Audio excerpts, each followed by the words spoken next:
Hello, peace be upon you all, angels of God. My name is Tiffany, and this is my lovely co-host, Saiha. It's really a pleasure to be back with you today, Saiha. Yeah, welcome back. Thank you so much. Me and the viewers, I'm sure, really missed you, Tiffany. I'm very happy that you're back. Very much. Let's have another amazing conversation today. Yeah, we have a pretty big question that we want to talk about today, and that is, can a woman be a prophet of God?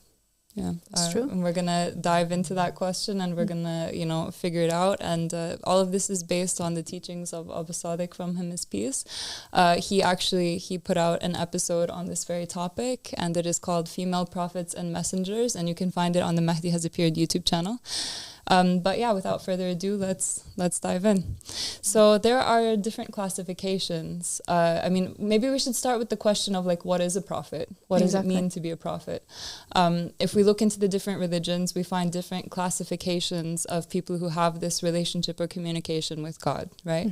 It's sort of called by different titles, depending on what religion you belong to. Yeah, exactly. Yeah. I mean, look, we have this concept of prophethood, but also false prophethood, right? And the difference between those is that one speaks directly with God, or hears God or inspiration, or has communicated with an angel, and then the false prophet is one who says that he speaks to God, or has seen an angel, or has heard a voice of some kind, and he didn't, right? That he is lying about having communication with God, right? Or maybe it's a prophet, like Balaam, right? Who was communicating with God at some point, but then he went and started worshiping Satan instead, and then he was the one he was communicating with. So he would still be considered a prophet, right? So what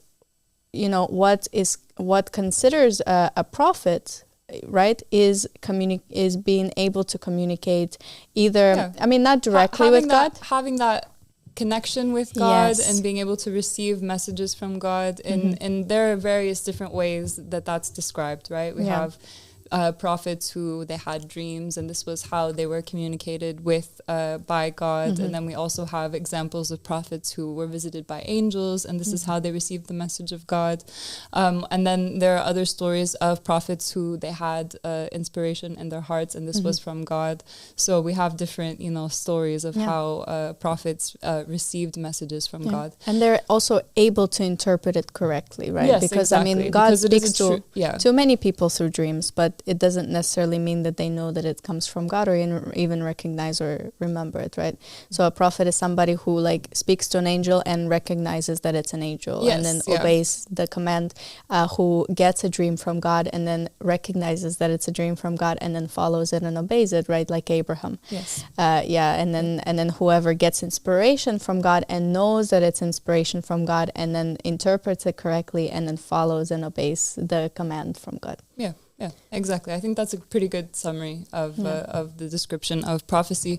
But if we take a look at the scriptures of Judaism, we find that there are sometimes different titles, right? So this is how we can classify a prophet. And an example of a prophet is Moses. He received prophecy from God. Abraham, as you said, also he received inspiration from God in dreams and in other ways. He was visited, of course, by angels. We talked about that recently. So he recognized that it was from God, and he acted upon it accordingly.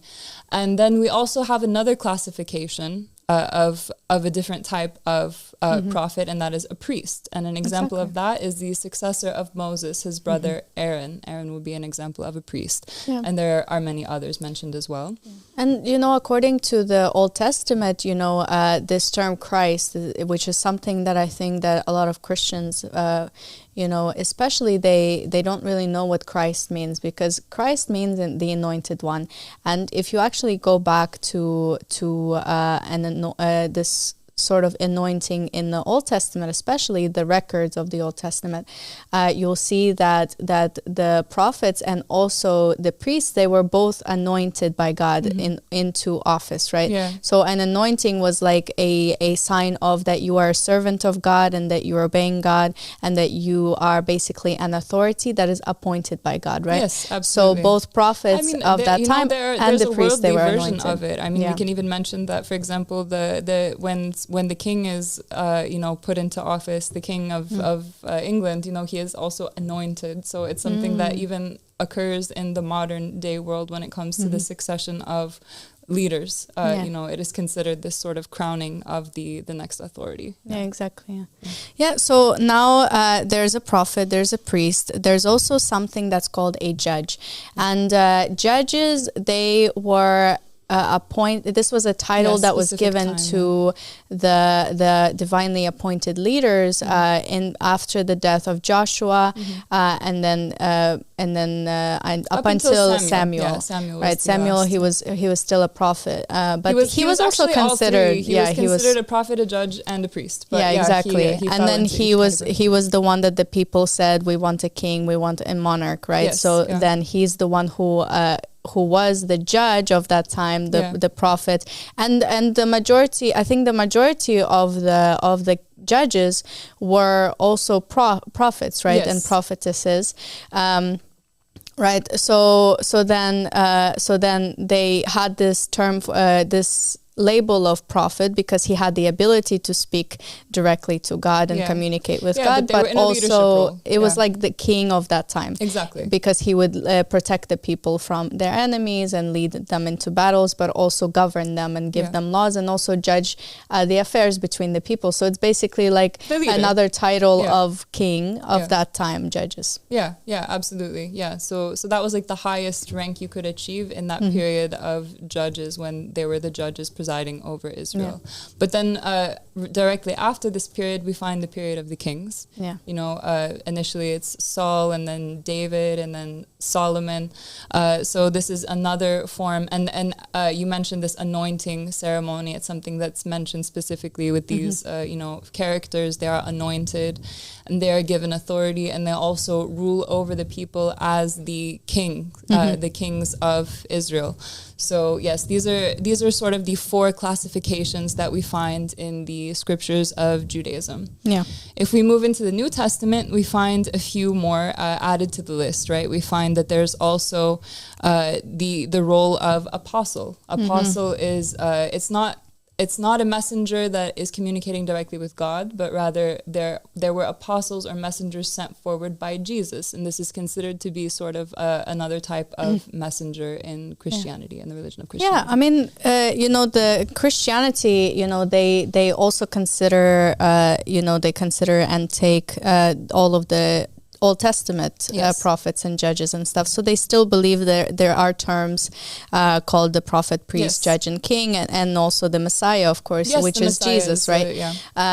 Jesus, but Messiah is specific for like the savior king of that time, because they were under a lot of oppression and they were basically scattered everywhere, and he was supposed to help them, right? So in Christianity, there is such thing as also the apostle and disciple. But I mean, to be honest, from the way that Christians view Jesus, the Messiah, where they kind of see him as God, because he was like a perfect obedient one to God, and he was God in creation. So for us, like, we kind of consider that people who were disciples were basically also the messengers of God, because to be honest, like, the messengers of God, they also were appointed and sent a lot of times or inspired by Gabriel, right? And then we already know that Gabriel is Jesus. So pretty much Gabriel is still sending the apostles on behalf of God anyway. So it's as if God himself is sending the apostles. One of the ways of receiving prophecy is by being visited by an angel, and as you know, this is just one and the same as Jesus. He is the angel Gabriel, the messenger of God. So what you're saying makes a lot of sense. So then we have Islam. In Islam, and I know that the Christians probably still are kind of hanging on to this idea that Islam is not part of their religion, but we very much believe that Islam is the continuation of that, because the Prophet Muhammad, peace be upon him, and his family, he was a messenger from Jesus. He was his successor. He did receive the Quran from Gabriel, and he was the promised Holy Spirit that Jesus promised, and he was also the apostle of Allah, right? He was also the apostle of God because he was an apostle of Jesus, right? So then Islam is a continuation of that, and Islam, we also see slightly different titles you for find those that, people. that, for example, I mean, I see that we have on their Messiah, because they believe, of course, in Jesus being the Messiah. That's affirmed by the Prophet Muhammad. But then you also have a Nabi, and you have a Rasul, a prophet and a messenger, and an Imam. So we can sort of break down what this means. So according to the narrations, there are actually 124,000 prophets, and the Quran actually states that there are many stories of prophets that you don't know about. So it affirms the idea that there are many more than are present in the Quran and even present in the Bible. So according to the narrations, that number is 124,000 prophets, and the number of messengers was 313. So that's significantly less. And the distinction between these is that they reached sort of a different degree, in the sense that they were given a specific task. They were sent forward to the people as messengers. So in the episode, Sadiq, he compares it to like a ladder that you can climb up, and I think that's a really helpful way of thinking about it. So at first you have the general public, and then if you go one step up, you have the believers. And then, if you have enough yaqeen and enough certitude, and you're firm in your faith and your belief, then you reach the ability to communicate with God and to receive God's message and to know that it's from God. And then you reach the degree of a prophet. So that's the 124,000. And then beyond that is the degree of the messenger. And that's when you have enough certitude and courage and determination to go forward and to deliver God's message. So you're not just getting God's message and keeping it to yourself, but you're sent forward to a people. And so we see that, like for example, Moses, he was sent forward by God. God gave him this mission to go forward. And he went to the Pharaoh. He was like the most powerful king leader of that time, and he was the tyrant who was he was enslaving 600,000 people. I mean, that's a lot of power to hold. And then Moses, and he's sent by God, and he says, hey, like, go to Pharaoh and talk to him, and he takes Aaron, tell him to let my people go, and he goes to the biggest tyrant, and he goes, like, he had so much faith and determination in the message that he was in fact speaking to God, and God was going to protect him and be with him, that he went up to the Pharaoh, him and Aaron, and got into his face and told him, let my people go. That's big certitude, to be honest. I mean, it took a lot of determination, and we find, that requires faith, and, it requires a person being truly, close to God in their heart, and truly, having a heart full of faith, and being able to know that God is there for them, and that, they have nothing to fear but God. So, we find that this is, a higher rank than that of a prophet. And actually, Moses is an example of something even higher, which is something that's mentioned in the Quran. They're the 5 ulul azm prophets. Prophets. Yeah, the covenant bringers. So there are 5 prophets mentioned in the Quran as having the most determination. They're called the ulul azm prophets. And the reason why they had to have the most determination is because not only did they come with a message, not only did they go forward to the people and, have to lead the people and sometimes, face tyrants and difficult things, they also had to change the jurisprudence. So we find that there were specific messengers. Yeah, exactly. So we find that it's Noah and Abraham and Moses, and Jesus and Muhammad. So these are the 5 greatest, most determined prophets that we find, mentioned and honored in that way, because they climbed to an even higher degree than the rest of the 313 messengers. And then there's an even higher rank. And that's one that obviously, like, he mentions it briefly, but he said, that's a topic in of itself, which is reaching 2 bows length or less from God, and that is the degree that Prophet Muhammad reached. So it is just this never-ending, climbing in degrees and becoming closer and closer to God. So I found that to be a very interesting aspect of what he mentioned, and it kind of helped me to understand this connection and relationship with God that some of these characters that we know about have, and what sort of distinguishes certain ones from others. Yeah. It helped me understand the difference between a prophet and a messenger, for sure. Well, look, now, so we know what a prophet is, what's a messenger, what's an imam, is a leader. They are ranks, there are positions, certain positions of service to God, right? Yeah. So now let's go back to the scriptures, right, to the Judaism, Christianity, and Islam, and find out if there were, in fact, women who already held those kind of positions. And then we can find out, perhaps, if a woman can become one, right? Yeah. So let's go to the women of God and then their positions and roles. And we will find, we only are mentioning a few, but to be honest, there were so many more. Yeah. That were either oppressed or erased from history, or maybe they're just not spoken of enough, or maybe they're in the mentioned sometimes. Yeah. But actually, if you ask, can women be prophets in the religion of Judaism, you find that the answer is really yes. It's actually an uncontroversial question. Yeah. Although it's something that I think is not necessarily talked about a great deal, it's something that you find in the Talmud. Certainly, there are 7 women who are highlighted as the female prophets or prophetesses of Judaism.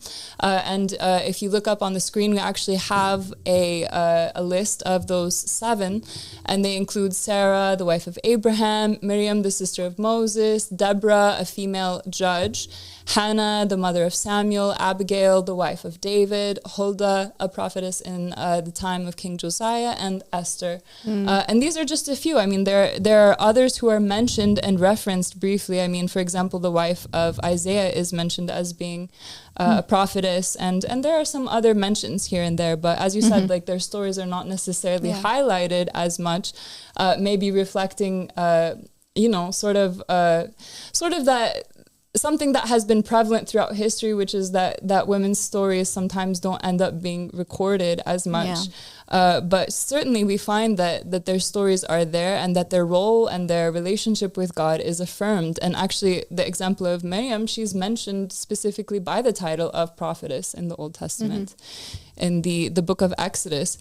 And we find that Sarah, the wife of Abraham, we find that God actually tells Abraham to listen to what Sarah has to say. And people take this as an affirmation of her role as somebody who is in communication with God. Otherwise, why would God tell him to listen to her?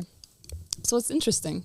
Yeah, it's interesting. They have, that we have these stories. And Deborah's got quite an interesting story. Deborah, she was one of the judges, and she's the only woman judge that is recorded in the Hebrew Bible, right? In the Old Testament. But she was amazing, and she ruled, as a judge, Israel for 40 years. And she, she made prophecies, that came true. She was a prophetess, and she was a judge. So judge in that time was like a king. It's like the monarch, like the highest position in society at that time. And she was that. So she was like a woman king of that time. She was a judge, right?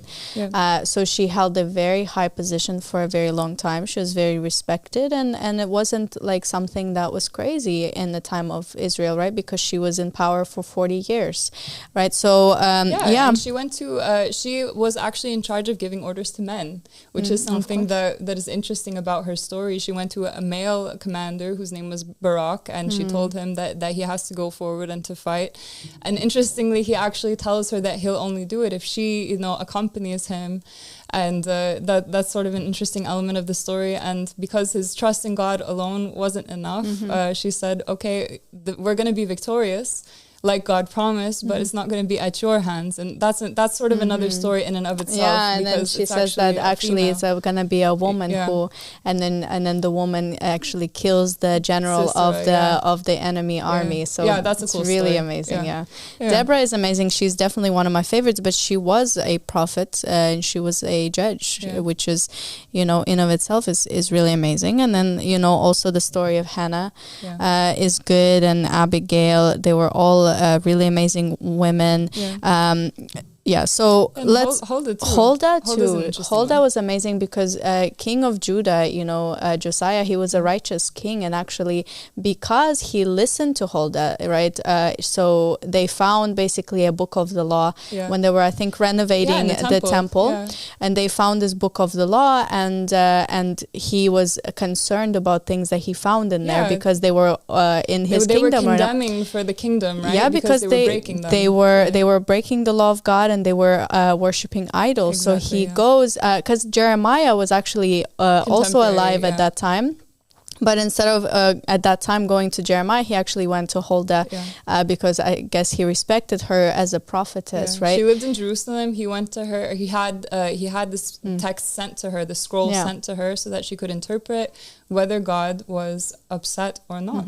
Yeah, exactly. And then King Josiah, because he obeyed her and listened to her when she gave them the warning and told them that, yes, you guys are breaking the law and you're going to be destroyed for this, he actually, she promised him that he would be gathered in peace, right, to his ancestors, because he repented and he was righteous. And also it also led, for a huge reform, right, to a really huge reform of the kingdom of Judah, and they were also saved from the punishment of that time. So they destroyed all the idols, and they actually obeyed her and listened to her, which is really big. Yeah, it's another story of a woman, clearly being having that inspiration from God, clearly being in communication with God, and all of the people heeding what she had to say and listening to her, and her being in a true position of authority, over all people, men and women alike. And I think that that's really important, to highlight and to think about.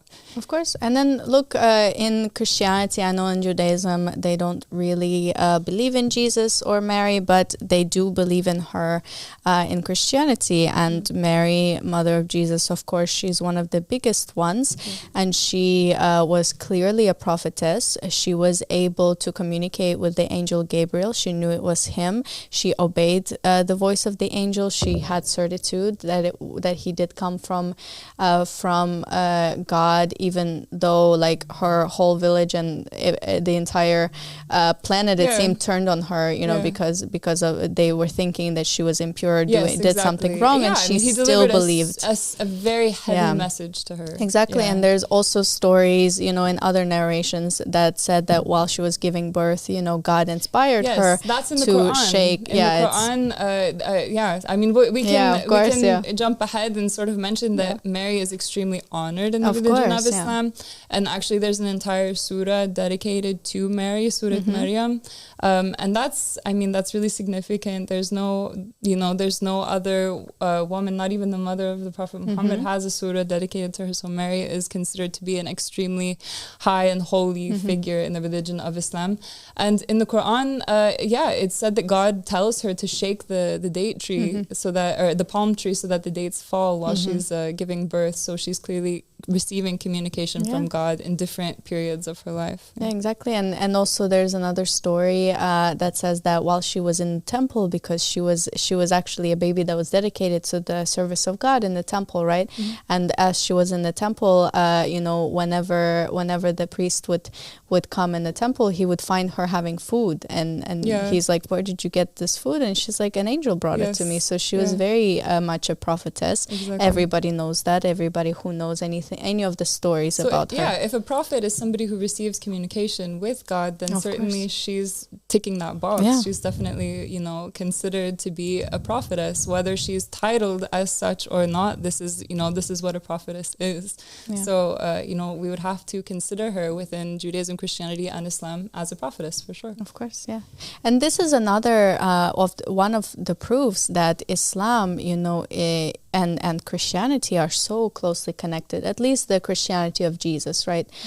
Because, the Prophet Muhammad loved Jesus so much and honored him, and his mother as well, like that there isn't even a book of the Bible that dedicates an entire chapter or book to Mary, mother of Christ, but there is one in the religion of the Prophet Muhammad. So it tells you, there are Muslims Muslims that that say that they actually love Jesus more than the Christians love Jesus, because they actually know his reality and they honor him a lot more and better than even the Christians do. So, you know, this for the Christians out there, you know, I think that it's definitely they don't know. that many Christians don't actually know too much about the religion of Islam, you know, beyond like a surface level. I certainly had not, you know, read the Quran until I started to go on my spiritual journey.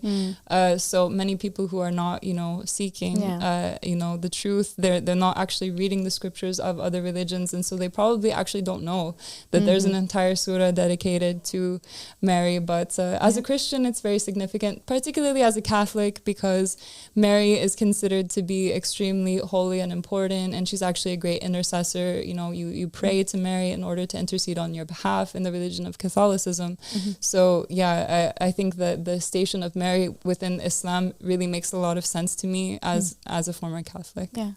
And look, I think that for the most part, I think that what stumps the Christians, and also something that was difficult for me to understand, was the fact that they don't believe that that Jesus is the Son of God.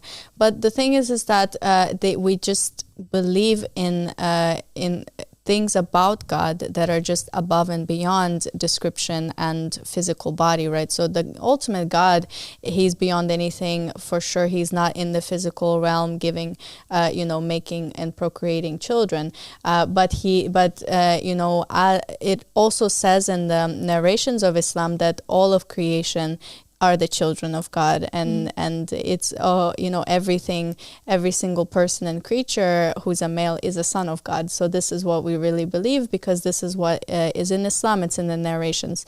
This you know, even despite that not every single Muslim believes that, some of them, they take it to the extremes. They don't really know their narrations, but they take this verse that says don't say God has a son, and then they take it to the extremes. Just like the Christians, when they hear that Jesus is speaking before Abraham was I am, that means he is God Almighty, he's God, and they also take it to the extremes. Right. So they are, to be honest, the Christians and the Muslims are truly brothers. You know, they are very close with each other, and if they got to know each other a little bit better, they will find that they have a lot in common, to be honest. Yeah, that's true. Yeah, so let's move on. Yeah, we have another Mary Mary who's very significant within the scriptures, and that's Mary Magdalene. And although she's not titled with the title prophetess, we find that Jesus, he actually makes her an apostle. She's often called the apostle to the apostles, because he chooses Mary Magdalene to be the one who delivers the message that he has returned after the event of the crucifixion. He tells her to go and tell, you know, his disciples that she has seen him, and he makes her his messenger. Wow. And that's a huge honor, and that's why she's given that title, sometimes the apostle to the apostles. And we also know that it takes like a lot of determination to be a messenger, right? But what we learned about you know, the story about Mary Magdalene seeing Jesus at the tomb, and she's thinking that he's the gardener, you know, because he actually changed form. So for her, she would have to see Jesus and then believe that it's Jesus. So maybe he chose her because she's the one who was able to recognize him. She had enough certitude to believe that this man who looks nothing like Jesus, he changed shape and form completely, and now he's talking to her in a different form and different voice, and she had enough certitude and determination to believe that he was actually Jesus, and then go to the disciples and after this horrible traumatic event just happened, and then tell them, you know, hey, Jesus is back, and he is in this gardener that I saw.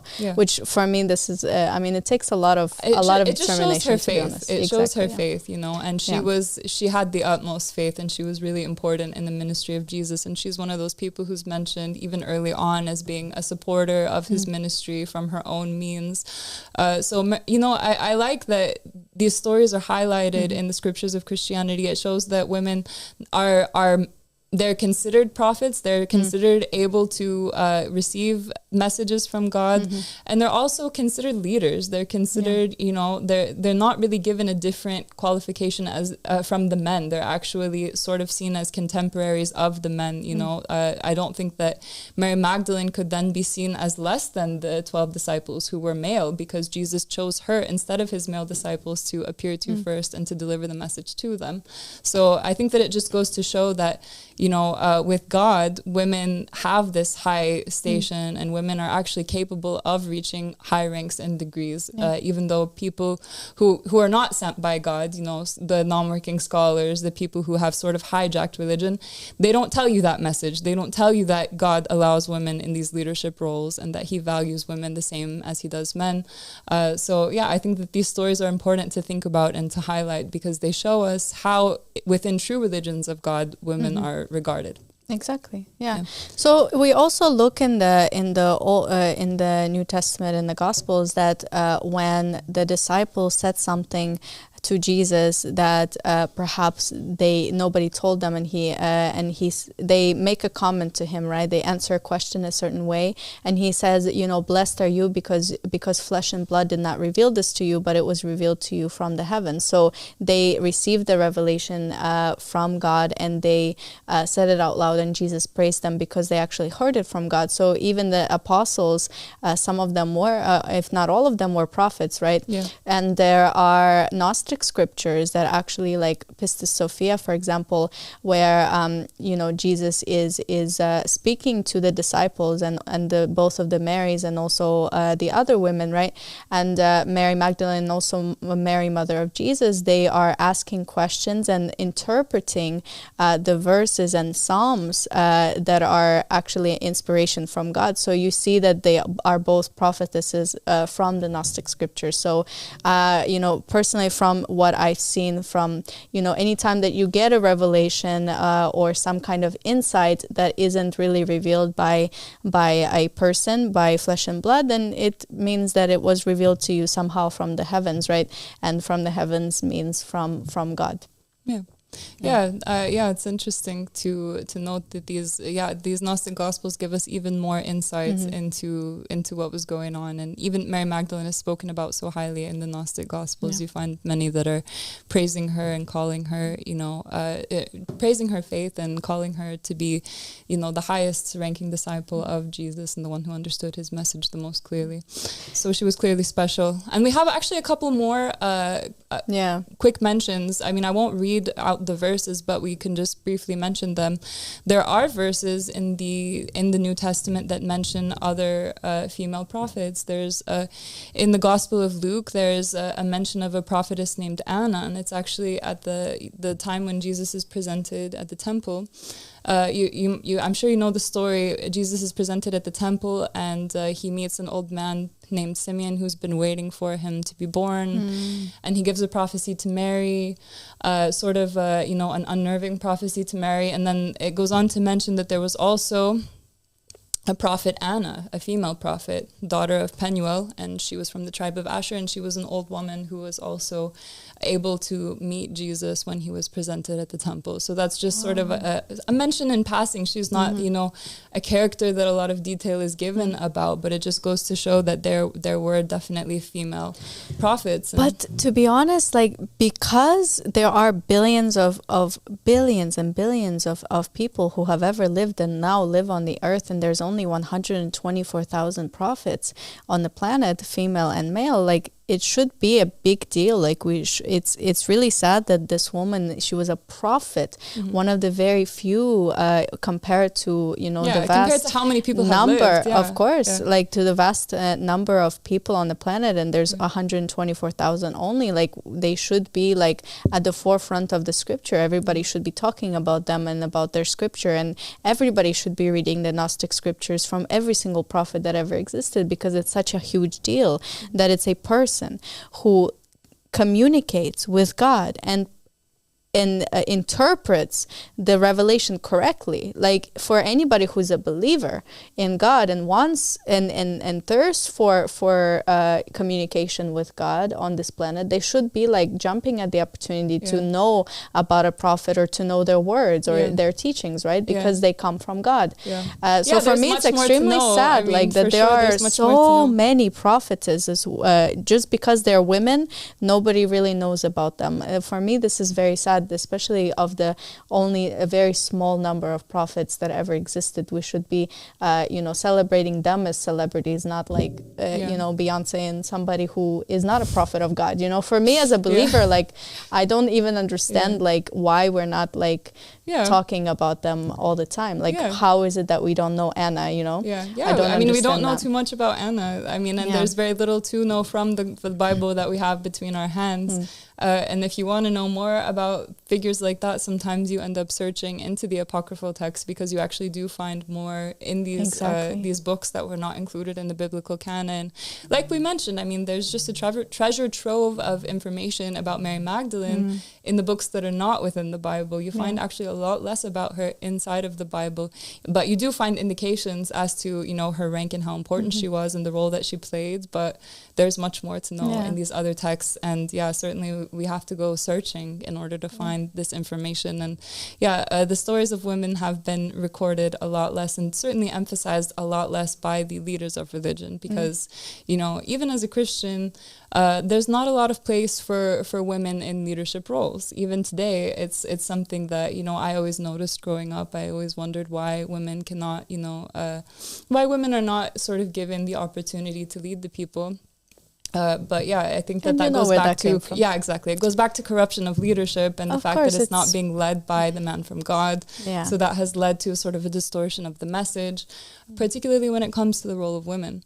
Of course, and I mean, it came from Paul, of course. In the Christian church, people are not supposed to become priests. They're not allowed to become pastors. Why? Because Paul said that.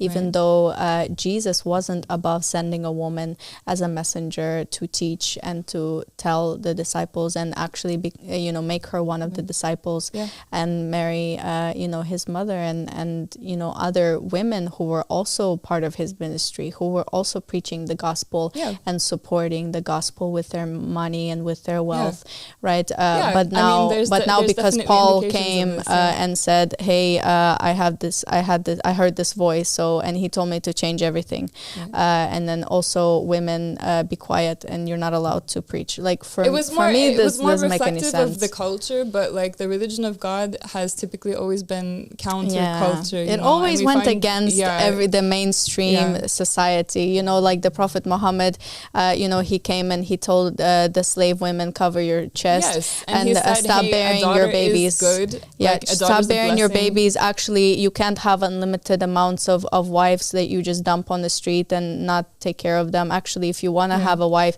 you have to take care of her and give her food and money, and you can't just divorce her for no reason. You have to treat her with respect, and also you can't have unlimited amount. In the time of Jesus, this was how they were treating marriage, right? They were getting married with the intention of getting divorced, and that's why Jesus came and he said, "What God put together, let no man separate." So we find that the prophets and the messengers, they always come with a message that is positive when it comes to women and inclusive of women. And so, when we don't find that reflected in the religions today, we know that these are not religions based on, or they're not being led by a figure who was sent by God. And it's as simple as that. It's a corruption. Any kind of oppression, especially of the women.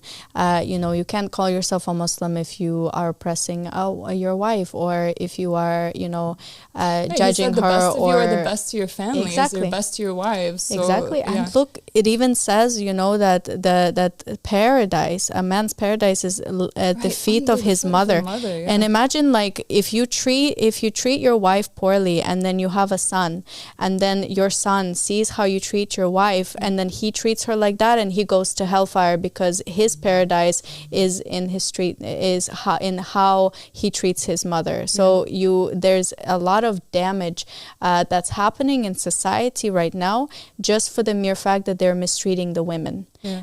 Because the majority of societies are mistreating and oppressing and treating their daughters, their wives, their women, their mothers in a poor way. That is probably one of the biggest, reasons why they're like in hellfire right now, why they're suffering, why the world is in the way that it is, because they've created this cycle of mistreatment of their mothers and their wives. Even though the prophets and messengers have always warned them against such mistreatment of women, and then now they're all in hellfire, and that is why they can't hear, and God has cursed them because they are mistreating their women, and they're not obeying Allah subhanahu wa ta'ala. So it's very bad, and we should definitely be honoring the great women who, despite all of the oppression that women have faced for 10,000 years throughout history, even despite all of that, they became prophets,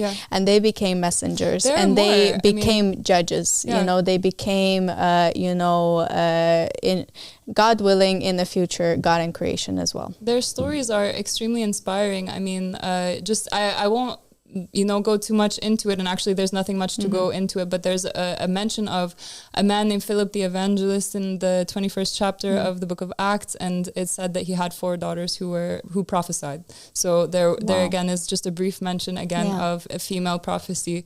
And then in the religion of Islam, we mentioned already that Mary, we don't need to mention again because we sort of went into it, the story of Mary in the religion of Islam and how she's so highly regarded, and the surah Maryam about, named after her and telling her story.